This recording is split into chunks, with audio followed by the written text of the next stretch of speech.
আজকে আমাদের Saturday night, এখন বাজে 10:10-15।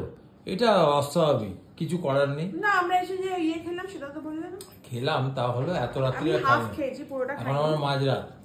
আর আজকে হচ্ছে শনিবার, কোথায় বিরিয়ানি খাবো, খাবো ডায়েটের চক্করে শুকনো রুটি আর ঢেঁড়সের তরকারি। ওই খা আবার। আর ডায়েটের চক্করে এই পাচ্ছিস, খা, কোনদিন পাবি না।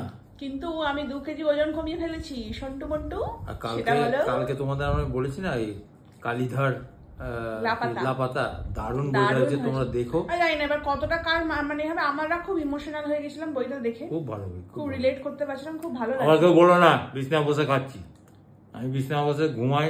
তুই লোককে ধমকাস কেন রে? তোকে না লোকে চানা তুলে পেটায়, সবাইকে ধমকে কুণালদা খুব ভালো, কুণালদার রূপ দেখলে পালিয়ে যাবে। হ্যাঁ, সে যে ঘর করে সে সব থেকে ভালো জানে। যদিও আমার সাথে মানে ট্যাপও করতে পারিস না, আমার কাছে তুই জব্দ। ধমো, আমার একটা চেম্বার আছে, চাপ, তুই ঢেঁড়স খা, কথা বেশি বলে।